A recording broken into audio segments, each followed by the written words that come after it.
Hi my డివైటీ family. ఈరోజు అయితే మనం స్కిన్ ఇన్ఫెక్షన్స్కి ఉపయోగపడే నీమ్ సోప్స్ని అయితే ఎలా చేసుకోవాలో చూసేద్దాం. దానికోసం అయితే మనం వేపాకులను బాగా వాష్ చేసి మిక్సీ పట్టుకోవాలి. ఒక చిన్న గ్లాస్ వాటర్ అయితే వేసి, ఆ తర్వాత నేను ఇక్కడ పియర్ సోప్ని అయితే తీసుకొని చిన్న చిన్న ముక్కలుగా కట్ చేసి డబుల్ బాయిల్ మెథడ్లో అయితే దాన్ని మెల్ట్ చేసుకున్నాను. అండ్ ఆ పేస్ట్ చేసుకున్న వేపాకుల పేస్ట్ని అయితే అలాగే వేసేయకుండా మనం స్ట్రైనర్తో లిక్విడ్ ఒకటి పడేలా అయితే మొత్తం అందులో ఉన్న జ్యూస్ అంతా తీసి ఆ లిక్విడ్ని ఒకటే వేసి బాగా మిక్స్ చేసుకోండి.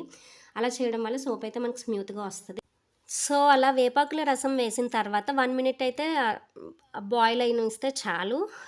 రెడీ అయిపోతుంది మనకి. పక్కన పెట్టుకొని 2 విటమిన్ ఈ క్యాప్సూల్స్ అయితే వేసి, మనం ఏ బౌల్స్‌లో అయితే ఆ లిక్విడ్ ఏసుకుందాం అనుకుంటున్నామో, ఆ బౌల్స్‌కి కొంచెం వాజిలిన్ ఆర్ కోకోనట్ ఆయిల్ అయితే రాసుకోండి. సో, మనకి సోప్ అనేది ఈజీగా వడొచ్చేస్తుంది. అలా రాసుకున్న బౌల్స్‌లోకి అయితే ఆ లిక్విడ్ అయితే ట్రాన్స్‌ఫర్ చేసుకొని ఒక 2 అవర్స్ అయితే వదిలేయండి, సరిపోతుంది. మీకు ఈజీగా సోప్ అనేది రెడీ అయిపోతుంది. వేపాకులు మీకు స్కిన్ ఇన్ఫెక్షన్స్ నుంచి and vitamin E capsule skin dry అవ్వకుండా అయితే హెల్ప్ చేస్తుంది.